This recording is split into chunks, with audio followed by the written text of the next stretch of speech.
So we're more than halfway through the hurricane season, but any time is a good time to check in on your hurricane supply kit to make sure it is stocked and ready to go. Now, one of the basics that everyone should have is a working weather radio. This uses a hand crank in the event my batteries died. Another good staple that everybody should have, of course, are flashlights. These are, go without saying, you'll need these if you lose power, and you'll need strong, really good flashlights. Make sure you have a lot of batteries on hand as well. Now, this is a smoke detector. Everyone knows that we should have these functioning all during hurricane season in the event you lose power.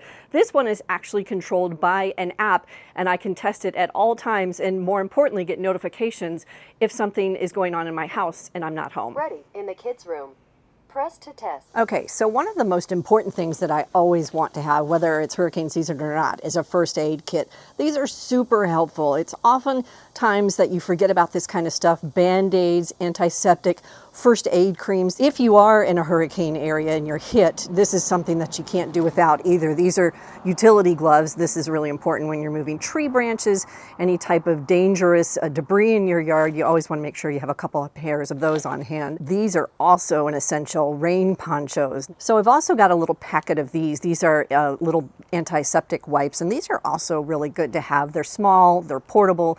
I always take some of these and put them in my purse or put them in my own personal backpack if we're out and the power's out in our neighborhood for multiple days. If you need a sleeping bag, maybe you've got to have a friend that crashes at your house last minute, this is always something to good have on hand as well. So I'm getting towards the bottom of my kit here, but here's a couple of other things that I think are important. Kleenexes, and never have enough of tissues. Another useful item is this. This is an emergency glow stick. Okay, now this is, of course, goes without saying, this is drinking water. So make sure you have drinking water on hand. You don't need these packets like I have. These are just compact and fit inside my bag. Just jugs of water, of course, and you need about a gallon of water per day per person. And don't forget, your pets also need drinking water. These, of course, go without saying, having gloves on hand. And here's something else that's good to have: playing cards.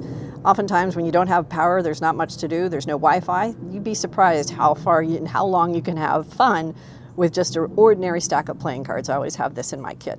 And one of the most important things you also need to have on hand this season is your hurricane plan. What will you do if you were told to evacuate in your area? It's called Know Your Zone, and that means you need to know the ways to get out of harm's way, whether that's the highway, local roads, or even in some cases some small back city or country roads to get you away from the danger zone. Know where you're going to go and when it's time to evacuate. National Weather Service also says it's important to remember that if you're told to evacuate, you don't have to go hundreds of miles away from your home. Oftentimes, you just can go 10 or 15 miles away. For South Carolina's Public Radio, I'm meteorologist Leslie Hudson.